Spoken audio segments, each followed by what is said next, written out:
नमस्कार, स्वागत है आपका बड़ी बहस में। मैं हूं आपके साथ हेमंत कुमार। किसान और सरकार अपनी अपनी रणनीति के मुताबिक चल रहे हैं।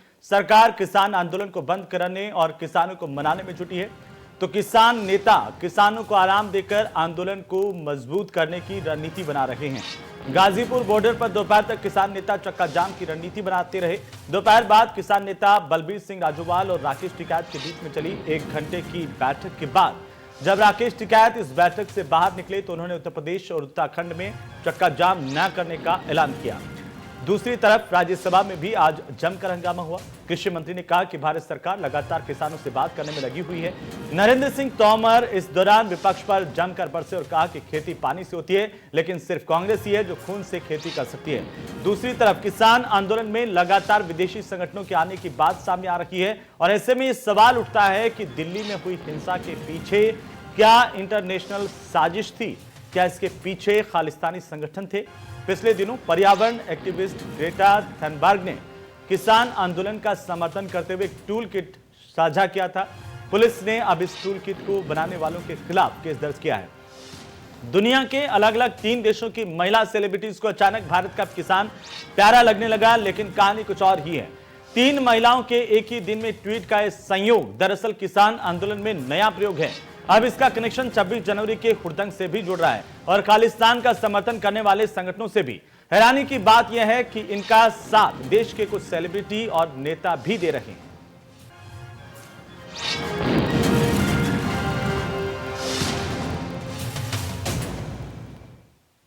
तो सबसे पहले हम आपको दिखाते हैं कि हमारे संवाददाता ने किसान नेता राकेश टिकैत से बातचीत की। उन्होंने क्या कुछ कहा वो आप सुनिए।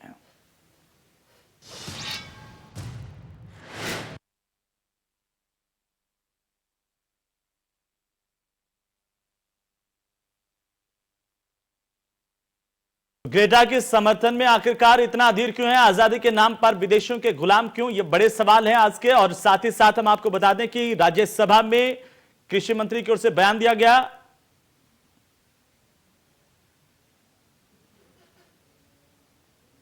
और अब हम आपको सुनवाते हैं कि आखिरकार कृषि मंत्री से जब हमारे संवाददाता ने बात की तो नरेंद्र सिंह तोमर ने क्या कुछ कहा वो भी आप सुनिए। हमारे साथ बातचीत करने के लिए केंद्रीय मंत्री नरेंद्र सिंह तोमर जी मौजूद हैं। सर, राज्यसभा में तो आपने रिप्लाई दिया, लेकिन लोकसभा की कार्रवाई नहीं चल पा रही है और बार बार विपक्ष ये कह रहा है कि अलग से चर्चा चाहिए किसी बिल पर। राष्ट्रपति के अभिभाषण पर हम चर्चा नहीं करेंगे और तीनों बिल वापस।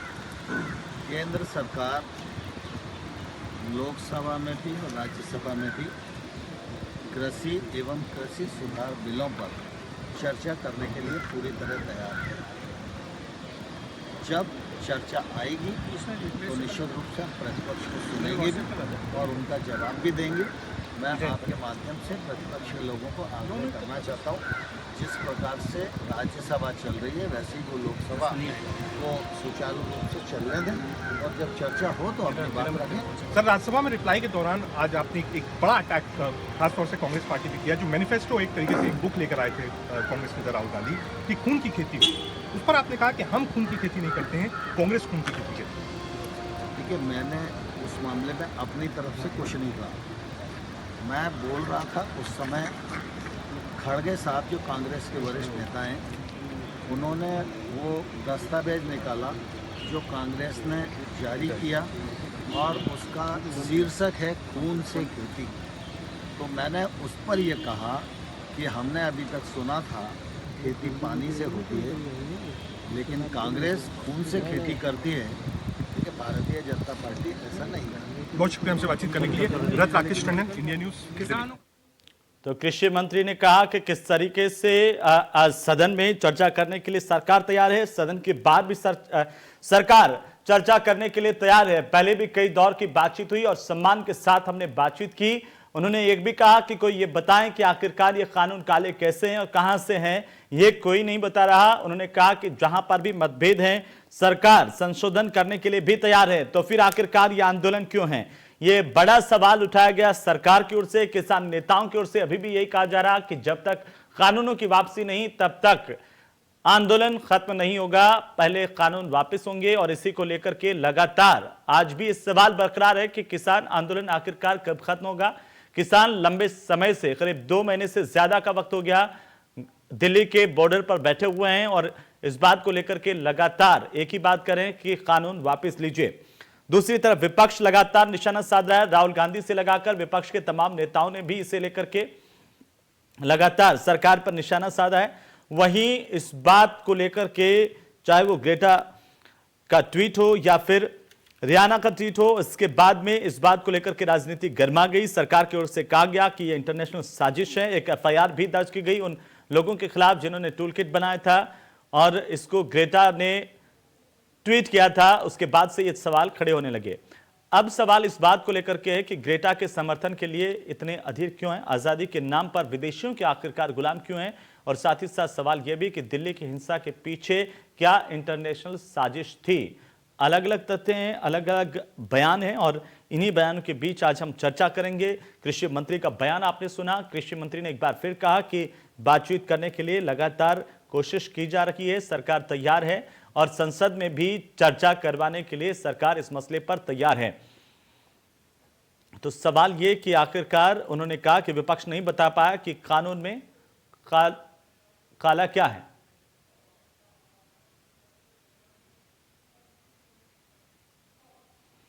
तो बड़ी बहस में चर्चा करेंगे। इसके लिए हमारे साथ जावेद अहमद कांग्रेस के प्रवक्ता जुड़ चुके हैं। बाकी के प्रवक्ता और मेहमान हमारे साथ जुड़ेंगे तो उनको भी ले लेंगे। लेकिन जावेद साहब, सबसे पहले स्वागत है आपका।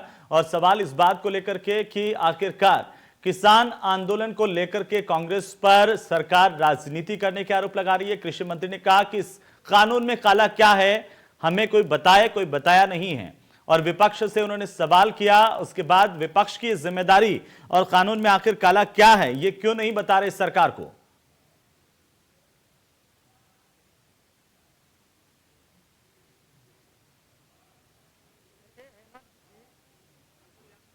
विपक्ष पर आरोप लगा देना इस सत्ताधारी दल के लिए बड़ा आसान सदैव रहा है। सरकार ये बता दे कि इसमें सफेद क्या है। अडानी एग्रो लॉजिस्टिक लिमिटेड से सरकार का 30 वर्षों के लिए समझौता क्या हुआ है। ये जमाखोरी को सरकार बढ़ावा किसके इशारे पर देना चाहती है। अंतर्राष्ट्रीय साजिश की बात करने वाली भारतीय जनता पार्टी अपनी अंतर्राष्ट्रीय साजिशों की भी बात कर लिया करे। पठानकोट के मामले में पाकिस्तान की बदनाम आतंकी खुफिया एजेंसी आईएसआई को पठानकोट आने की अनुमति किसने दी थी? किस मुंह से अंतर्राष्ट्रीय कूटनीति को बलाए ताक पर रखकर हमारे देश के बादशाह तथा कथित प्रधान सेवक चौकीदार अमेरिका में ट्रंप के चुनाव प्रचार में चले गए थे? ये कौन सी अंतर्राष्ट्रीय साजिश थी?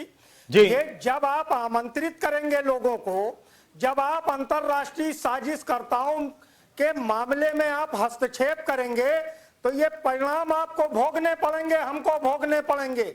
जिसने भी देश के किसान आंदोलन के लिए जिस भी विदेशी ने कुछ कहा है, कांग्रेस उसकी निंदा करती है, हम भी व्यक्तिगत रूप से निंदा करते हैं। ये हमारे आंतरिक मामले में ये सहनीय कहीं पर भी नहीं है। लेकिन भारतीय जनता पार्टी ये क्यों नहीं बताना चाहती कि पठानकोट में आईएसआई को आमंत्रित करना ये कौन सी बड़ी बौद्धिक कारीगरी थी? जो लोग जावेद साहब, आपके सवालों का जवाब बीजेपी से लूंगा, लेकिन आप बार बार जिस बात का जिक्र करते हैं, अडानी अंबानी का जिक्र करते हैं, तो ये अचानक से बीजेपी के राज में तो उद्योगपति बने नहीं है। ये भी आपको बताना चाहिए कि आखिरकार इनके लिए दरवाजे पहले किसने खोले थे? बिल्कुल हेमंत जी ये आप ही ने तो देश को बताया कि निजीकरण ऐसे हो सकता है। कांग्रेस विरोध नहीं कर रही है। कांग्रेस पार्टी ने ही तो बताया सर कि निजीकरण ऐसे हो सकता है। निजीकरण शोरूम के दरवाजे तो आप ही ने खोले थे सर इनके लिए। निजीकरण किस तरीके से होगा?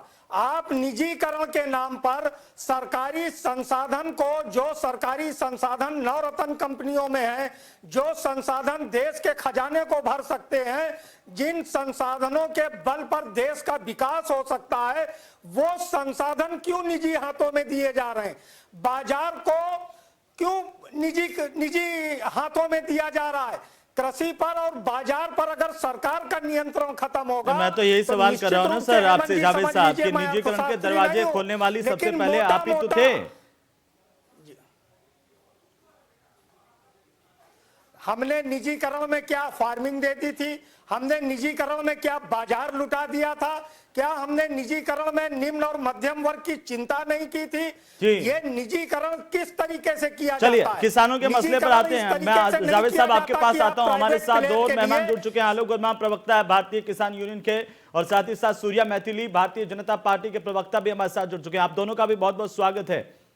सूर्या मैथिली, आप ही से सवाल है। जावेद अहमद कह रहे हैं कि आखिर वे बता दें कि इस कानून में सफेद क्या है, और इतने दिन हो गए किसान आंदोलन का चलते हुए, उनसे बातचीत क्यों नहीं की जा रही? सकारात्मक तरीके से किसानों की बात क्यों नहीं सुनी जा रही? हेमंत भाई, किसान आंदोलन, ये मैं यूं कहूं कि इस समय में जो आंदोलन है वो किसानों के देश में राजनीतिक दलों का जमावड़ा है, तो वो गलत नहीं। और अभी जावेद भाई जो बोल रहे थे अभी कि ये भर्त्सना करते हैं ग्रेटा थंडरबर्ड के ट्वीट की, रेहाना के ट्वीट की, मियां खलीफा के ट्वीट की, तो इनसे मैं पूछना चाहूंगा कि क्या इस बात को ये अभिरंजन चौधरी जी जो इनके कांग्रेस के संसदीय दल के नेता हैं उनको भी समझाएंगे? कांग्रेस के संसदीय दल के नेता तो समर्थन करते हैं ग्रेटा के ट्वीट का, क्योंकि आदत है कांग्रेसियों को विदेशों की चप्पलें चाटने की, और यहाँ बैठकर टीवी पर कांग्रेस के प्रवक्ता कह रहे हैं कि मैं विरोध करता हूँ। देखिए, मैं अधीर रंजन जी ने जो कहा है, मैंने मैं आ रहा हूँ जावेद साहब, एक बार सुन लीजिए। सूर्या जी को सुन लीजिए एक बार, सुन लीजिए। आप जब बोल रहे थे वो बीच में नहीं बोल रहे थे, आप जब बोल रहे थे वो बीच में नहीं बोल रहे थे। मैं आपके पास आ जाऊंगा, आपको पूरा समय दूंगा अपनी बात रखने का। आप एक बात सुन लीजिए, जावेद साहब सुन लीजिए। जावेद साहब आप सुन लीजिए पहले, उसके बाद एक एक करके जवाब दीजिएगा। जावेद साहब सुन लीजिए, को बुलाया था। जावेद साहब सुन लीजिए सूर्या मैथिली को एक बार, उसके बाद एक एक करके जवाब दीजिएगा। जी, ये बौखलाहट है एक्चुअली हेमंत भाई, ये बौखलाहट है कांग्रेस की। इनके पास कुछ कहने के लिए नहीं है, सिर्फ झूठ फैलाने के लिए। अब मैं आता हूँ किसान कानूनों पे, जो बार बार ये बोल रहे हैं कि मेरे को इस बात इसमें तीन चीजें क्या है, तो खून की खेती करने वाली कांग्रेस और उनके प्रवक्ता, मैं इनको चुनौती देता हूं, बिंदुवार मुझसे बात कर ले कि इसमें एक भी खामी अगर ये निकाल दे तो मैं राजनीति छोड़ दूंगा। सूर्या मैथिली, मैं इनको सूर्या मैथिली पर एक भी खामी नहीं थी, तो संशोधन की जरूरत क्या थी? संशोधन की जरूरत सिर्फ किसानों को उनके सेटिस्फेक्शन के लिए था। तो किसानों की सेटिस्फेक्शन के लिए वापस ले लीजिए फिर। सुन लीजिए ना हेमंत भाई, किसानों के सेटिस्फेक्शन के लिए 11 और 12 दौर की बातचीत हुई। सरकार ने दोनों हाथ फैलाकर किसानों को आलिंगन किया, उनका स्वागत किया और 12 दौर तक बैठ के बात की। लेकिन किसानों के भेष में जो ये राजनीतिक दल के कार्यकर्ता हैं, जो ये आकर आप टेबलों पर बैठे हुए हैं, इनका एक ही जवाब था कि हमको ये काले कानून, इनके हिसाब से जो काले कानून है, इनको वापस लेना है। लेकिन काले कानून क्या है? यदि केंद्र सरकार ने मंडियों में से दलालों को खत्म कर दिया तो काला कानून हो गया। यदि कॉन्ट्रैक्ट फार्मिंग के अंदर किसानों को यह सहूलियत दे दी कि आप जब चाहे उस कॉन्ट्रैक्ट से बाहर निकल सकते हैं, आप पे किसी भी प्रकार की कोई भी जुर्माना और कोई भी कानूनी कार्रवाई नहीं होगी, तो इससे परेशानी है इनको। मैं इन लोगों से कहना चाहता हूं कि देश का किसान देख रहा है आपकी राजनीति को।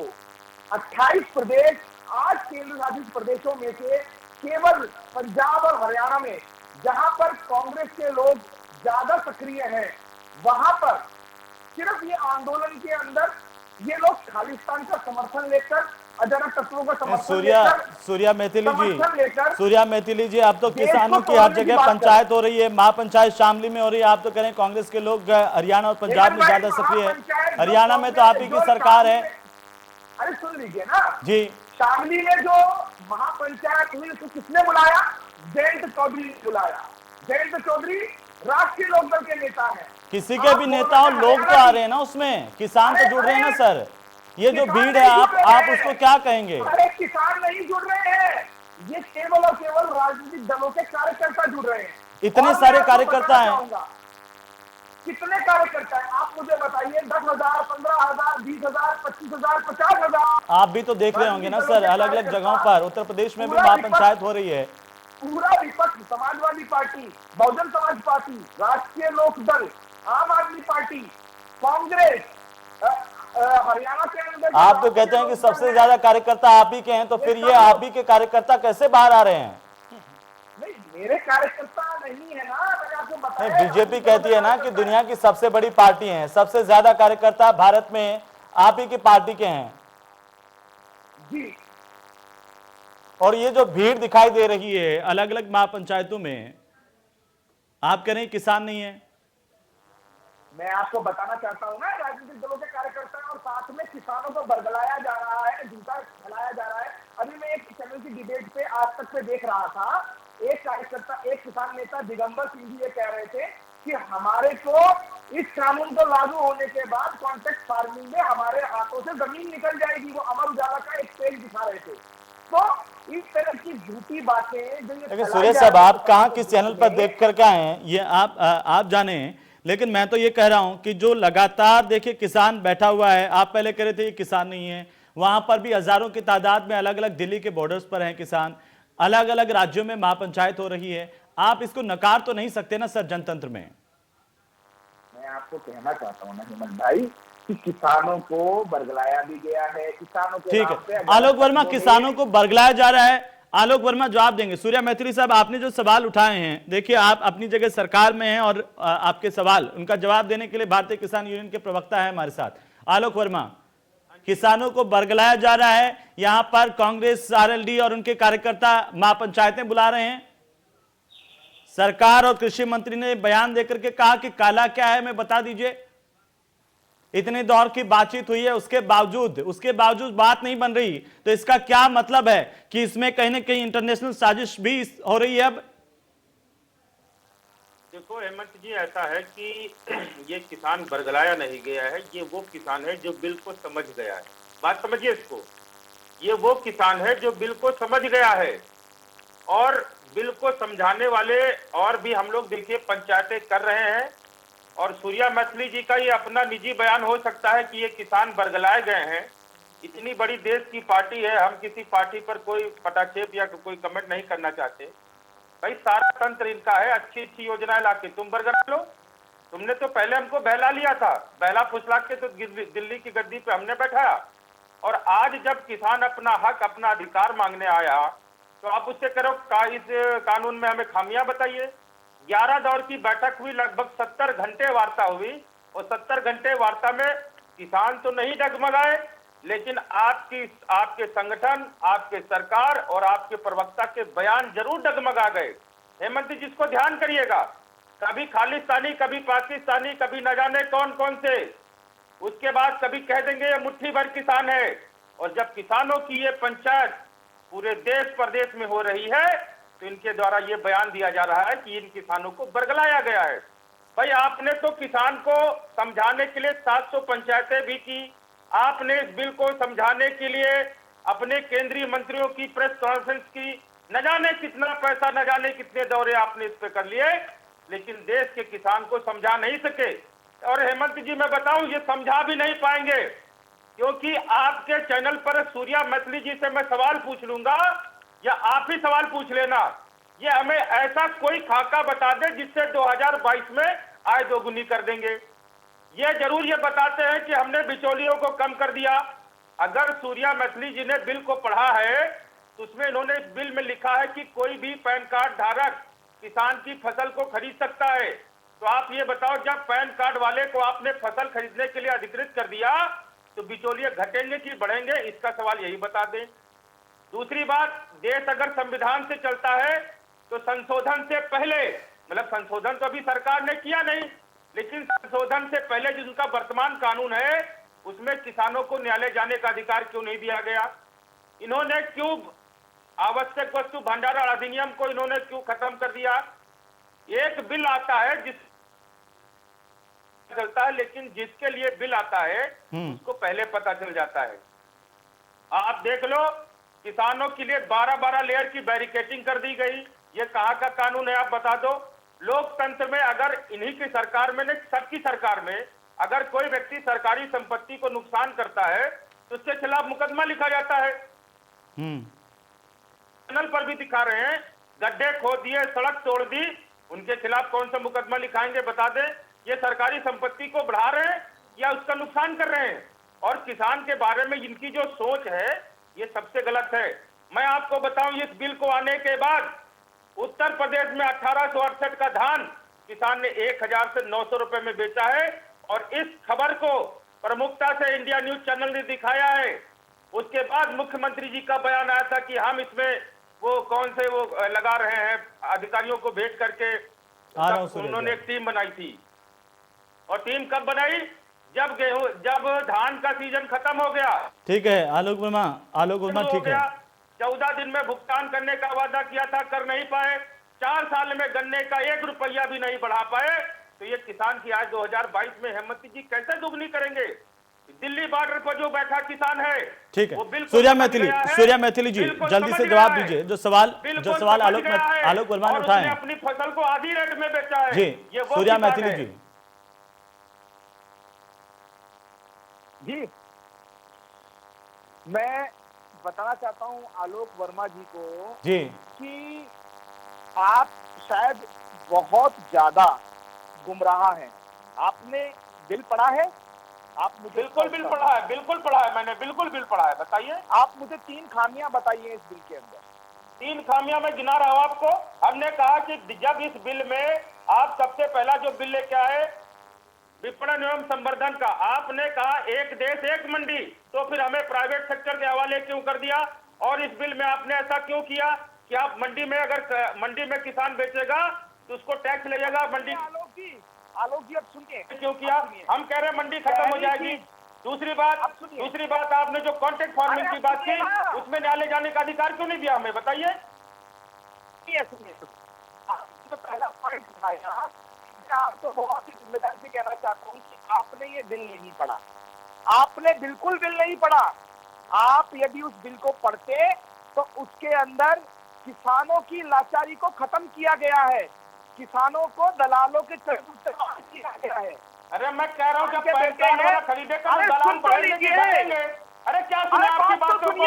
आपकी बात को सुनते 72 दिन हो गए। आप बोलने देंगे आप मुझे? नहीं ना, आप मुझे बोलने देंगे? अरे बिल को आपने नहीं पढ़ा, बिल को आपने नहीं पढ़ा, बोलने देंगे आप मुझे? सुनेंगे आप मेरी आपकी बात? अरे हमें आपकी बात ही नहीं सुननी। अब आप भाग रहे हैं, समझा चुके। जबरदस्ती करो, यही असलियत है। जब इनको जबरदस्ती नहीं हो पाएगी तो ये भागते हैं। आलोक वर्मा सुन तो लीजिए आलोक वर्मा सुन लीजिए ना, उन्होंने आपकी बात सुनी, आप भी सुन लीजिए। सूर्या मैथिली ने अगर बिल पढ़ा है वो समझा रहे हैं तो समझने की कोशिश कीजिए ना सर। ठीक है, आप सहमत हो नहीं सहमत हो ये आपकी बात है, लेकिन सुनेंगे तो सही। अरे बरगला कह रहे हैं, बबला कह रहे हैं, सुन लीजिए। सुनिए। आप भी किसान के बेटे हैं और मैं भी मजदूर का बेटा हूं, सुन लीजिए पूरी बात। हम दोनों भाई भाई हैं, बात सुन लीजिए। देखिए पहले बिल के अंदर, आज से पहले इस बिल से पहले क्या स्थिति थी कि देश का किसान अपने खेत में खेती करता था। खेती करने के बाद वो किसान अपना धान काटता था, अनाज काटता था और पास की मंडी में जाकर उसको जो रेट मिलता था उस रेट पे वो बेचता था। चाहे उसके अंदर दलाल अपनी 10% दलाली काटता था, भाड़ा कटता था, 100 प्रकार के कर कटते थे। उसके अलावा साथ ही साथ वहां पर अगर 10 मन अनाज लेके गया है, 10 कुंटल अनाज लेके गया है, अगर उसने लिख दिया 9 कुंटल है तो वो 9 ही कुंटल माना जाता था। लेकिन अब इस बिल ने क्या किया है कि अब किसान पूरे भारत में कहीं पर भी, आरगा का किसान कर्नाटका में, हमारा सोनागिरी का किसान बिहार में, बिहार का किसान पश्चिम बंगाल में, कहीं भी कोई भी अपनी खेती बेच सकता है। उसमें कोई भी रोक नहीं है, कानून के हिसाब से कोई कागज की आवश्यकता नहीं है। आपके हरियाणा के मुख्यमंत्री ने क्यों रोक दिया था? आपके हरियाणा के मुख्यमंत्री ने क्यों रोक दिया? आपके मध्य प्रदेश के मुख्यमंत्री ने क्यों? मैं बता रहा हूँ ना, सुन लीजिए ना। अरे सुन तो लीजिए, अरे सुनिएगा तो सही। संक्षेप में बोलिए। सुन लीजिए। सूर्या मैथिली जी हरियाणा और पंजाब के अंदर एक बहुत ही बड़ी त्रासदी है। आजाद भारत के अंदर किसानों के संग बहुत बड़ा दुहात रहा है कि पंजाब और हरियाणा ये 2 प्रदेश ऐसे थे जहां पर एमएसपी की खरीद का 94% खरीदा जाता था और समूचे भारत के अंदर 6% खरीदा जाता था। तो पंजाब और हरियाणा के किसान क्या करते हैं, आड़ती क्या करते हैं, किसान नहीं कहूंगा आड़ती कहूंगा, वो आड़ती क्या करते थे, उत्तर प्रदेश से, बिहार से, झारखंड से, छत्तीसगढ़ से, महाराष्ट्र से और पश्चिम बंगाल से, पूरे प्रदेशों से, पूरे राष्ट्र से अपने यहाँ पर सामान मंगवाते थे और एमएसपी पर बेचते थे और मुनाफा कमाते थे। आज वही लोग हैं जो रोड पर चक्का जाम कर रहे हैं, आज वही लोग हैं जो लाल किले पर हमला कर रहे हैं, आज वही लोग हैं जो बसें जला रहे हैं, आज वही लोग हैं जो सुरक्षा कर्मियों पर हमला कर रहे हैं। क्यों? क्योंकि उनकी ये दादागिरी खत्म हो गई, उनकी ये दलाली खत्म हो गई। उन लोगों को पता है आने वाले 2 साल में, जो 2022 की आप बात कर रहे हैं, इस देश के किसान की आय दुगनी हो जाएगी। इस देश फार्मूला बता दो, फार्मूला बताओ, फार्मूला बताओ, कौन सा फार्मूला है? फार्मूला ही तो बता रहा हूँ। जब मीडिएटर खत्म हो जाते हैं, अपनी मर्जी के हिसाब से 1000 मंडियां आज के समय में ई-नैम पोर्टल पर लिस्टेड हैं और केंद्र सरकार ने इस बार के बजट में 16.5 लाख करोड़ का बजट दिया है कृषि मंत्रालय को। साथ ही साथ 1000 मंडियों को और ई-नैम से जोड़ने की तैयारी कर ली है पूरे देश के अंदर कि उस क्षेत्र का किसान अपनी मंडी में लगाएगा इलेक्ट्रॉनिक और पूरे भारत में कहीं भी बिकेगा। साथ ही साथ 40,000 करोड़ रुपया किसानों के लिए इंफ्रास्ट्रक्चर डेवलपमेंट करने के लिए, मंडी की इंफ्रास्ट्रक्चर डेवलप करने के लिए केंद्र सरकार ने रखा है। अरे मैं आपसे पूछना चाहता हूं मेरे किसान भाई, 1995 से 2013 तक जब 17 लाख किसानों ने आत्महत्या की थी, तब आप लोग अपने घरों में बैठे हुए, तब आपके वो किसान भाई जो सुसाइड कर रहे थे, आत्महत्या कर रहे थे, तब आप तुम्हारी पर नहीं आए थे। नहीं, तुम्हारी सरकार नहीं आए में थे हो ना रहा सड़कों पे। आज जब दलालों को खत्म कर दिया, आज जब दलालों को खत्म कर दिया, आज जब किसानों के लिए, चलिए सूर्या मैथिली जी हो गए। सूर्या मैथिली जी, रखी गई है। जावेद साहब मैं आपसे जानना चाह रहा हूँ, रियाना, ग्रेटा, मीना हैरिस, इनके ट्वीट को लाइक करने की इतनी जल्दबाजी क्या है? इन किसानों का खून चूसा है। क्या भारत के किसानों की स्थिति रियाना जानती है? क्या भारत के किसानों की स्थिति ग्रेटा जानती है, मीना हैरिस जानती है? और जिस टूल किट की बात की जा रही है उससे तो लगता है कि एक प्लानिंग के तहत किया गया। भारत सरकार ने पहले 26 जनवरी का भी जिक्र उसमें, उसके बाद में किस तरीके से आगे जो है ट्वीट करना है किसानों के समर्थन में, ये सब क्या है सर? क्यों नहीं समझा जाए कि इंटरनेशनल साजिश है? देखिए हेमंत जी, देखिए अब फिर वही इंटरनेशनल साजिश। अगर हम अवसर देंगे, देश की सरकार अगर अवसर देगी, तो जो देश के विरोधी हैं, साजिश करता है, उस अवसर का लाभ उठाएंगे। इसकी तो शुरुआत और इसकी नींव तो आरएसएस और भारतीय जनता पार्टी ने डाली, वो मैं पहले भी कह चुका हूं। अभी मैथिली जी बता रहे थे कि क्या फायदे हैं। 2006 में आपने बिहार में मंडियां खत्म कर दी, वहां मक्के का क्या एमएसपी थी मालूम है आपको? और मक्का बिहार के किसान को किस स्थिति में, किस रेट पर बेचना पड़ गया। आज बिहार में किसान की प्रतिवर्ष औसत आय 42,000 रुपए है और पंजाब में 2,27,000 रुपए है। क्यों है? इसके पीछे कारण आपको समझना पड़ेगा। अगर कारण नहीं समझेंगे, आप कह रहे हैं कानून में क्या है, 3 खराबी बता दीजिए। पहली व्यवस्था की बाजार को सरकार पूरी तरीके से निजी हाथों में सौंपेगी तो हमारी पीडीएस व्यवस्था भी भविष्य में चरमरा जाएगी। प्रतिवर्ष ये सरकार 6 साल में पब्लिक डिस्ट्रीब्यूशन सिस्टम के लाभार्थियों की संख्या निरंतर कम करती जा रही है। क्यों कम करती जा रही है? इसके पीछे कौन खेल है? दूसरी चीज कि आपने कहा कोई भी पैन कार्ड धारक खरीद लेगा और वो पैन कार्ड धारक अपने किसी बड़ी कंपनी के लिए, अपने किसी बड़े व्यापारी के लिए खरीद करेगा और किसान को अगर भुगतान नहीं देगा तो उस भुगतान की क्या व्यवस्था की है? वो एसडीएम के यहाँ अपील करे, डीएम के यहाँ करे और डीएम साहब, एसडीएम साहब कह दें कि आपका भुगतान पर कोई कार्रवाई संभव नहीं है, आपका भुगतान हो चुका है, तो वो किसान कहाँ जाके मरेगा, किसके पास रोएगा? मैथिली जी कह रहे हैं कि देश में कहीं बेच लेगा। अरे आप जरा कल्पना करिए, इस देश में 90% किसान 1.5 एकड़, 2 एकड़, 2.5 एकड़, 3 एकड़ का है, वो एक जिले से दूसरे जिले नहीं जा सकता। और चलिए हमने मान लिया आपकी बात की बेच लेगा। आपके हरियाणा के मुख्यमंत्री ने कहा कि हम हरियाणा में किसी भी दूसरे राज्य के किसान को अपनी मंडी उपलब्ध नहीं होने देंगे, हम यहां पर नहीं बेचने देंगे। जमाखोरी को आपने कानूनी दर्जा दे दिया। जो जमाखोर जिस तरीके से जमाखोरी करते हैं, कालबाजारी करते हैं, ब्लैक मार्केटिंग, उसका जवाब दे लूंगा, उसका जवाब दे लूंगा जावेद साहब। लेकिन सवाल देखिए जो अभी उठ रहे हैं वो इस बात को लेकर के उठे हैं। जावेद साहब सुन लीजिए ना सर। किसान को कर्जदार बनाने की जावेद साहब, आपने कहा कि अगर विदेश से कोई ट्वीट हो जाता है और उसमें टूल किट लगाया जाता है, इस टूल किट का जिक्र आ रहा है। जावेद साहब एक सवाल है मेरा। जावेद साहब सुनिए सर। जावेद साहब, आपने इतनी सारी बातें बताई है, सरकार कह रही है कि काला क्या, ये बताइए आप सीधे तौर पर। आपने सवाल पूछा इनसे, इसका जवाब इनसे लेंगे। लेकिन अगर कोई विदेश से ट्वीट करता है किसानों को लेकर के और वो टूल किट साझा कर देता है, उस पर उसमें तमाम बातों का जिक्र होता है और उसको वापस से डिलीट कर लिया जाता है, तो यह क्या कहलाता है कि क्या है आखिरकार भारत के किसानों का सरोकार? ये देखिए, रियाना, ग्रेटा, मीना उनसे कैसे है सर? बदनाम करने का षड्यंत्र करती रही। कौन कर रहा है बदनाम? को किसान मानने से इनकार करती रही। ये बताएं 2013 में जब राष्ट्रीय स्वयंसेवक का किसान संगठन जंतर मंतर पर बैठा था तो भाजपा के तत्कालीन राष्ट्रीय अध्यक्ष क्या बयान दे रहे थे? उस समय बतौर chief minister Modi ji consumer affair committee के चेयरमैन की हैसियत से क्या बयान दे रहे थे? संक्रमण काल में जब ये अध्यादेश आया, सूर्या मैथिली जवाब दीजिए। सूर्या मैथिली देखिए, सूर्या मैथिली उनका ये कहना है कि जब घर में आप निपट नहीं पाए तो बाहर वालों को तो मौका मिलेगा ही। राष्ट्रीय महासचिव इतने दिन हो गए, 2 महीने से ज्यादा का वक्त हो गया, 2 महीने से ज्यादा का वक्त हो गया। 170 के करीब किसान मर गए अपनी बात को सुनाने के लिए।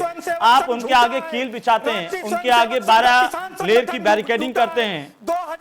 ये मौका किसने दिया? यहाँ पे की सरकार ने दिया? कोई सरकार का नुमाइंदा किसान आंदोलन तक पहुंचा आज तक? वो बता दीजिए एक सवाल मुझे।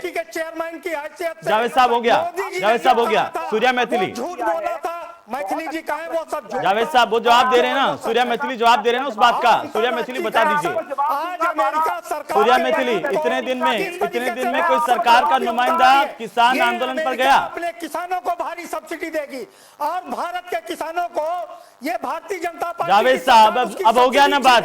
जावेद साहब हो गया ना? पर भारी कर लगाएगी और वो जवाब दे रहे हैं। जावेद साहब थोड़ी शांति रखिए ना, थोड़ी शांति रखिए, इतना समय नहीं है। ठीक है, किसान पर फूटेगा, भारतीय जनता पार्टी जवाब नहीं दे। सूर्या मैथिली जो सीधा सवाल है उसका जवाब दीजिए। घर के लोग जब मौका देंगे तो बाहर वालों को बोलने, तो बाहर वालों को तो मौका मिलेगा ना सर?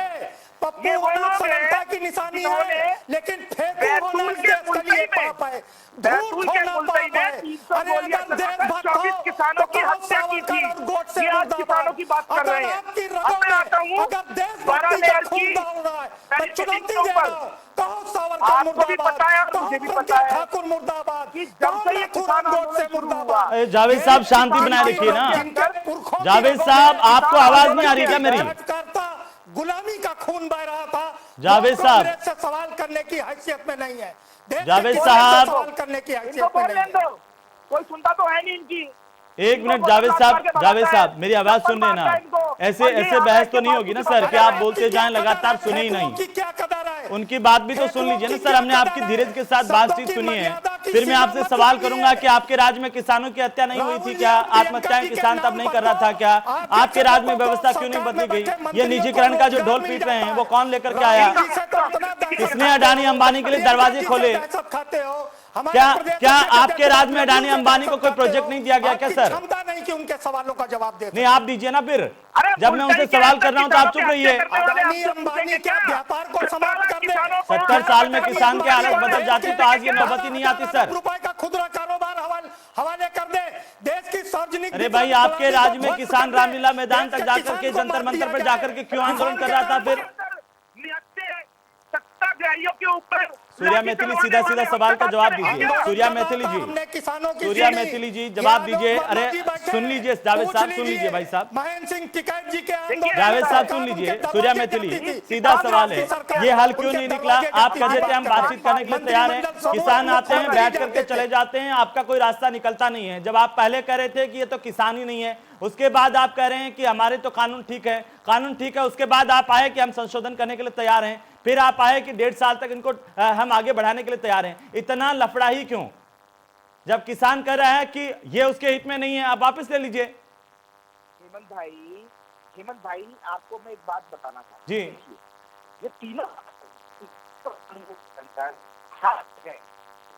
के उज्जवल भविष्य के लिए हमने कदम उठाए, लेकिन किन्हीं कारणों से, किन्हीं गुमराह करने के कारण किसान भाई मैथिली साहब आपकी आवाज ठीक नहीं आ रही है। आपको मेरी आवाज आ रही है? हेलो जी, और आप बार बार जब किसानों की आवाज उठती है तो ये इंटरनेशनल साजिश और ये चीन की साजिश, ये पाकिस्तान की साजिश क्यों करने लग जाते हैं सर? वो ये सवाल कर रही है कांग्रेस आपसे कि जब देश के प्रधानमंत्री अमेरिका में जाकर के ट्रंप, अब की बार ट्रंप सरकार कहते हैं, तो क्या किसी देश के अंतर्राष्ट्रीय मामलों में दखल हो जाती है? देखिए, क्या जब अमेरिकी संसद पर ट्रंप के समर्थक हमला करते हैं और यहाँ के लोग ट्वीट करते हैं और कहते हैं कि गलत हुआ, खुद प्रधानमंत्री ने भी ट्वीट किया कि ये चिंताजनक है, तो क्या अमेरिका की आंतरिक मामलों में दखल हो गई? आप इतना क्यों डरते हैं सर? एक 16 साल की बच्ची से आप इतना डर गए कि विदेश मंत्रालय को आकर के ये कहना पड़ गया। किसी राजनेता ने तो, या फिर संवैधानिक पद पर बैठे हुए व्यक्ति ने तो ट्वीट नहीं किया था, और अगर किसी ने कह दिया तो किसानों के भी मानवाधिकार होते हैं, तो गलत क्या हो गया सर इसमें? एक ही दिन में 3 लोगों के ट्वीट होना, उसमें भी आप देखें कि जिस रेहाना ने ट्वीट किया है वो रिहाना सर, रिहाना नहीं है वो। हाँ, आप हर जगह मुस्लिम खोजने की कोशिश करते हैं जी। आपकी ऑडियो नहीं आ रही है, बोलिए, मेरी आवाज आ रही है? और अगर कोई इंटरनेशनल साजिश रची जा रही थी तो आपकी सरकार कर क्या रही थी फिर? लाल किले पर साजिश होती है, सरकार को पता नहीं चलता। अंतर्राष्ट्रीय साजिश हो रही है किसान आंदोलन को लेकर के, सरकार को नहीं पता था, फिर कर क्या रही है? इतनी आसानी से दूसरे देश भारत के आंतरिक मामलों में दखल कर लेते हैं और आपको पता नहीं चलता। आलोक वर्मा, सरकार कर रही है कि अंतर्राष्ट्रीय साजिश है, ये रिहाना बार बार ट्वीट कर रही है, ग्रेटा थंडरबर्ग ट्वीट कर रही है, मीना हैरिस ट्वीट कर रही है, भाई उनको ज्यादा जानकारी है भारत के किसानों की? नहीं अहमद जी, हमें तो नहीं पता कौन ट्वीट कर रहा है, हम ट्विटर तो नहीं चलाते इन सब चीजों पे। नहीं, हमारा तो आंदोलन चल रहा है, हम आंदोलन पे बात कर। जो ट्वीट हुआ है, ट्वीट कर रहा है, ट्वीट के बारे में हम ज्यादा नहीं जानते। टूल किट शेयर की गई है, जिस टूल किट के अंदर साफ लिखा हुआ है कि 26 तारीख को हम सभी लोग दिल्ली में, भारत में और अलग अलग दूतावासों पे पूरे विश्व में प्रदर्शन करेंगे।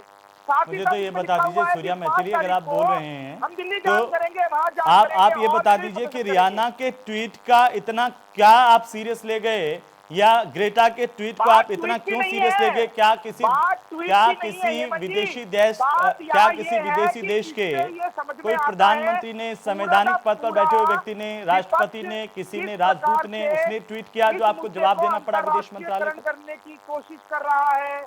साथ ही साथ ये भी पता चलता है कि इन ट्वीटों से ये पता चलता है कि जो लोग 3-3 करोड़ और 4-4 करोड़ रुपए लेते हैं एक ट्वीट करने का, यदि वो इस मुद्दे पे ट्वीट कर रहे हैं तो यह कहीं ना कहीं खालिस्तानी आतंकवादी इस प्रदर्शन के पीछे सर मैं कह रहा हूँ सर, सूर्या मैथिली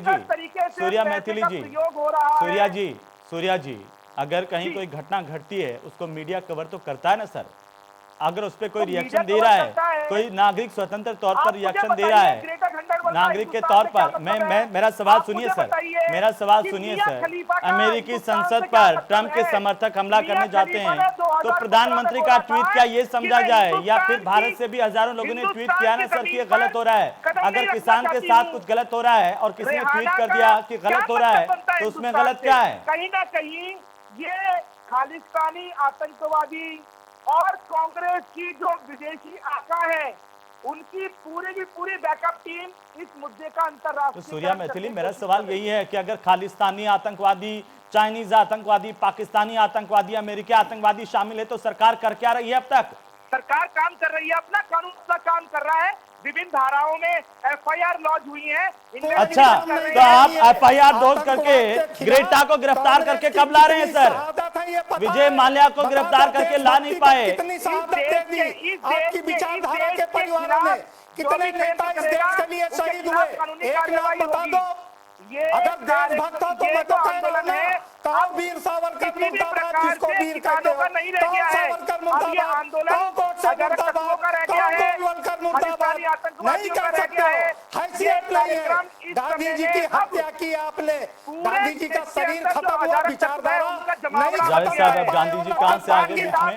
भारत विरोधी जावेद साहब। गतिविधियों में लिप्त विदेशी शक्तियों का ये समर्थन है इस आंदोलन को, ताकि वो भारत की छवि को विश्व पटल अरे पर भारत खराब कर विरोधी सके। तो आप जो हैं, अच्छा, आपके पीछे भी मैथिली नहीं। साहब, पूरे सूर्या देश मैथिली में साहब, जोर-जोर अरे से जावेद साहब जारी एक मिनट, जावेद साहब एक मिनट, सूर्या मैथिली अपने साहब, चीन सूर्या के मैथिली जो साहब, भारत की छवि, भारत की छवि ग्रेटा के ट्वीट करने से खराब हो जाती है, इतनी कमजोर हो गई है छवि भारत की। भारत इतना हिम्मत भाई, मजबूत है, किसी के भारत ट्वीट इतना करने से कोई मजबूत है छवि कि खराब किसी नहीं भी होती। लाखों ट्वीट होते हैं सर, लाखों ट्वीट होते हैं, नेताओं के खिलाफ भी, प्रधानमंत्री के खिलाफ भी, विपक्ष के खिलाफ भी, राहुल गांधी के खिलाफ तो जितने ट्वीट हुए हैं, फिर तो राहुल गांधी की छवि आपने खराबी कर दी पूरी। 16 साल की जो आप ग्रेटा थंडरबर्ड की बात कर रहे हैं, मैं उनके विषय में बात नहीं कर रहा हूं, मैं विषय में बात कर रहा हूं अधीररंजन राय चौधरी के विषय में, मैं विषय में बात कर रहा हूं कांग्रेस के, कि किस प्रकार मैं विषय में बात कर रहा हूं ग्रेटा थंडरबर्ड की, मैं बात करना चाहता हूं रियाना की। क्यों आपको इंटरनेशनल साजिश नजर आती है सर? और अगर ऐसा है तो आप ग्रेटा को गिरफ्तार करके कब ला रहे हैं? विजय माल्या को गिरफ्तार करके ला नहीं पाए, जो यहां से भगोड़े गए, राहुल चौकसी, मेहुल भाई, उनको ला नहीं पाए। 16 साल की बच्ची, आप कह रहे हैं कि इंटरनेशनल साजिश है सर, कमाल करते हैं। इसके लिए शहादत हुई हो, चुनौती है मेरी। देश में दंगे कराने का प्रयास कर रहे हैं। कंगना देश को चलिए दोनों शांत रहिए, दोनों शांत रहिए, एक दोनों शांत होइए। जावेद साहब शांत हो जाइए, मुझे अब आपकी आवाज कम करवानी पड़ेगी प्लीज। जावेद साहब प्लीज, जावेद साहब, आलोक वर्मा, इस पर आपकी टिप्पणी चाहता हूं। देखिए, किसान आंदोलन, किसानों की बात है, वो अपनी जगह है, सरकार और किसानों के बीच में बातचीत होनी चाहिए, उससे किसी को इनकार नहीं है। लेकिन ये क्या है, इसको किसान कैसे देख रहा है? रियाना का ट्वीट है, ग्रेटा का ट्वीट है, मीना हैरिस का ट्वीट है, कैसे देख रहा है किसान? देखो जी। सुनिए हेमंत जी, ऐसा ये भारतीय जनता पार्टी है और ये बिना मतलब किसानों के आंदोलन में अपना जो है समय और अपनी बातों को खराब कर रही है। हमारी भारतीय जनता पार्टी से लड़ाई नहीं, हमारी जो मांग है वो भारत सरकार से है। इन्होंने हमारे तब जब आंदोलन शुरू हुआ तो इन्होंने हमें कई नामों से संबोधित किया। वो 26 जनवरी में इन्होंने हमारे आंदोलन की दिशा को बदलने के लिए कितना गंदा षड्यंत्र किया, और उसके बाद अब ये ट्वीट खुद कराते होंगे और ये नाम हमारे ऊपर लगाते हैं। अभी मैं, लेकिन आप पर भी तो आरोप है ना सर कि आप कहते थे कि हमारे आदमी ही नहीं गए वहां पर लाल किले पर, वो किसान थे ही नहीं, आप बदल गए, उसके बाद कह रहे हैं कि हमारे लोगों को छोड़िए। सूर्या मैथिली जी ने अभी जो शब्द कहे ना, बात तो दोनों तरफ से है ना सर, आलोक वर्मा सूर्या मैथिली जी, जी बोलिए। अरे शांति से सुनो, बात को सुनो। सूर्या मैथिली शांत होइए, शांत होइए, आलोक वर्मा को सुनिए। आलोक वर्मा बोलिए। देखो ऐसा है, सुनिए हेमंत जी, जी।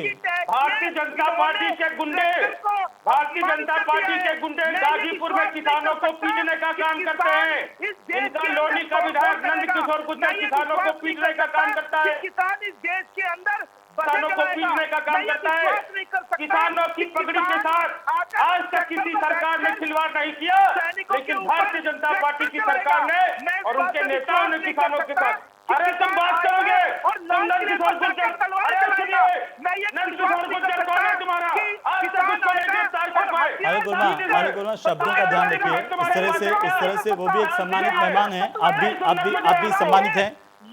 और ऐसे सुनिए, ये ऐसे व्यक्ति को आप कहाँ डिबेट में बुला लेते, ऐसे व्यक्ति को कहाँ डिबेट में बुला लेते, क्या ये नहीं खाते, क्या ये गोबर खाते हैं, ये किसान का सम्मान नहीं करेंगे? सूर्या मैथिली, जब तक आप ये कहते रहेंगे ना कि किसान ही नहीं है ये, और ये किसान तो खेत में बैठा हुआ है, तब तक ऐसे ही लाखों की हजारों की भीड़ आती रहेगी।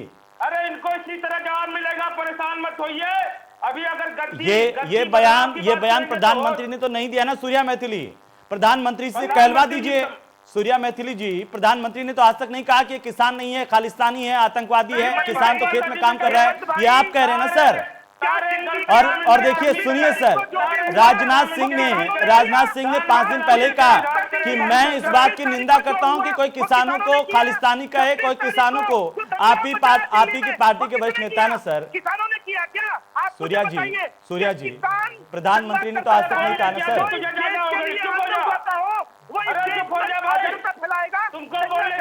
देखिए सूर्या जी, हम तेज आवाज में चीख लें, उससे तो सच्चाई नहीं आ जाती ना सर। आग लगाएगा। आप मुझे उसका उत्तर दीजिए। ये लोग बैठकर किसानों के नाम पे राजनीति कर रहे हैं। 70 साल कौन किसानों के नाम से राजनीति नहीं कर रहा सर? अच्छा सर, सूर्या जी, अगर राजनाथ सिंह उस वक्त में वहां पर जंतर मंतर पर जाकर के कहते हैं कि मुझे तो पता ही नहीं था कि किसान यहाँ पर 4 दिनों से बैठे हुए हैं, नहीं तो मैं पहले आ जाता। अटल बिहारी वाजपेयी कहते हैं कि अगर किसानों के ऊपर अतिक्रमण हुआ, अत्याचार हुआ, तो सबसे पहले हम खड़े होंगे। तो राजनीति कर रहे थे आपके नेता। और अगर ये राजनीति कर रहे हैं तो आप क्या खिचड़ी बनाने के लिए आए हैं सरकार में? किसान मारे गए थे, तब ये लोग बैठे थे कि दंगा करने के लिए। मुझे इसका उत्तर दीजिए। किसानों की लाशों के ऊपर राजनीति करने की ठान रखी है इन लोगों ने, लेकिन भारत सरकार किसानों का सम्मान करती है। किसानों के लिए कमाल का सम्मान कर रहे हैं सूर्या मैथिली जी। दुनिया देख रही है कैसे कीलें बिछा दी हैं, 12 लेयर की सुरक्षा कर दी है। कोई उनसे मिलने नहीं जा सकता, पत्रकार भी रिपोर्टिंग करने नहीं जा सकते। कितने ही पत्रकारों को जेल में डाल दिया गया, और आप कह रहे हैं सम्मान करते हैं। कोई रिपोर्ट भी नहीं करेगा। किसी भी पत्रकार के संग सरकारी प्रशासन ने बदतमीजी नहीं कही। एक पत्रकार महोदय ने जो विषय हुआ, उनको इस समय जमानत मिली हुई है। तो वो आपकी सरकार ने थोड़ी छोड़ा सर, उसका केस थोड़ी वापस ले लिया। सूर्या जी, लाल किले के ऊपर जो तलवारें चलाई गई हैं, उसका जमानत तो कोर्ट ने दी ना। मैथिली साहब, आपने थोड़ी ना दी। गूगल कर सकते हैं। वहाँ क्या बोला जा रहा है कि हम पहले प्यार से वरना हथियार से बात करेंगे। वो अब बंदूकें छीनने की बात कर रहे हैं पुलिस वालों के। चलिए, इसका जवाब देंगे, वो इसका जवाब देंगे। एक एक करके सर, एक एक करके। आलोक वर्मा जवाब दीजिए। उसके बाद जावेद साहब के पास जाऊंगा। आलोक वर्मा जवाब दीजिए, ठीक है? मैथिली साहब ठीक है। मैथिली साहब ठीक है। मैथिली साहब ठीक है सर, ठीक है। मैथिली साहब ठीक है, हो गया सर। 75 करोड़ किसान बैठा है और इंतजार कर रहा है कि ये कानून लागू होगा। दलाल बीच में से हटेंगे। अच्छा, ये कौन सा किसान है जो महापंचायत कर रहा है, जो लगातार 2 महीने से ज्यादा वक्त से बॉर्डर पर बैठा हुआ है? मैथिली साहब, चलिए, मैथिली साहब ठीक है। मैथिली साहब ठीक है, हो गया। मैथिली साहब की आवाज कम करो जी। आलोक वर्मा जवाब दीजिए। देखो, ऐसा है हेमंत जी, ये जो सूर्या मैथिली जी हैं, इनको अभी हमको लगता है नए प्रवक्ता बने हैं, इनको पूरी जानकारी भी नहीं है। ये अपनी चीजों को ठीक करें। देखो, किसान के साथ मारपीट करने का काम आपको जानकारी, आलोक वर्मा, आपको जानकारी है ना? आप पहले कह रहे थे कि किसान हिंसा नहीं करते। आप पहले कह रहे थे कि लाल किले पर जो गए वो किसान थे नहीं। सुन लीजिए हैं? फिर आप अब ये क्यों कह रहे हैं कि हमारे लोगों को छोड़िए? सुन लीजिए, दीप सिद्धू ने लाल किले के अंदर गया, झंडा फहराया और फोटो खींचा। वो किसका आदमी? उसके साथ उसके ऊपर इनाम घोषित है ना सर? सुन लीजिए, अरे इनाम क्या, सारे तंत्र इनके हैं। उसको अभी तक गिरफ्तार नहीं कर पाए। क्या बात करते हैं? तो आप उसको गिरफ्तार कर लेंगे तो मान लेंगे? सुन लीजिए जी, ये सारा षड्यंत्र निका था। किसान को बिना मतलब का इस मुद्दे से भटकाने के लिए जो हमारा तय रूट था, उस पर बैरिकेडिंग किए गए। हेमंत जी, दिल्ली की सड़कें कितनी घुमावदार हैं, इस चीज को कोई नहीं बता सकता। हर आदमी बताएगा। आप वहां पे बिना गूगल के या बिना किसी से रास्ता पूछे नहीं जा सकते। इनके पुलिस को तो चाहिए था कि जो हमें तय रूट मिला था, उस पर पुलिस आगे आगे चलती, हम पीछे से चलिए। वो बातें पीछे चली गई हैं, वो बातें पीछे चली गई हैं, लेकिन सीधा सवाल है कि इसका समाधान क्या है, कैसे निष्कर्ष निकलेगा? आलोक वर्मा, निष्कर्ष ऐसे निकलेगा, सरकार को बात करनी पड़ेगी। जितनी जल्दी सरकार बात कर ले, उतना सरकार को आराम होगा। अन्यथा ये देश में, पूरे देश में पंचायतें होंगी और 40 लाख ट्रैक्टर के साथ हम मार्च करेंगे। जावेद साहब,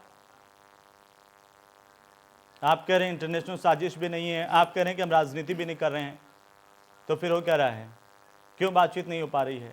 क्यों समाधान नहीं निकल पा रहा? जावेद साहब, नहीं, देखिए, हेमंत जी, आप भी सरकार में होते तो क्या करते? यही हेमंत करते ना जी, कि जो कोई ये अगर आंदोलन कोई किसान गलत संगठनों क्लॉज का- है उसे हम हटा लेते हैं। यही करते ना सर,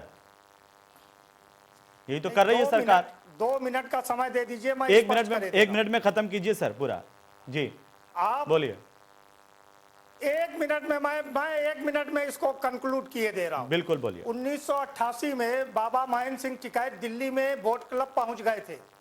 सरकार ने क्या किया था? कांग्रेस की सरकार थी, 12 मंत्रियों का समूह बना दिया और वो 12 cabinet minister vote club Tikait ji के पास बैठकर उन्होंने समस्या का समाधान किया। सिसौली में महेंद्र सिंह टिकैत जी फिर बैठ गए धरने पर। उत्तर प्रदेश के मुख्यमंत्री वीर बहादुर जी सिसौली पहुंचकर महेंद्र सिंह टिकैत जी से बात की और तीसरे दिन आंदोलन खत्म हो गया।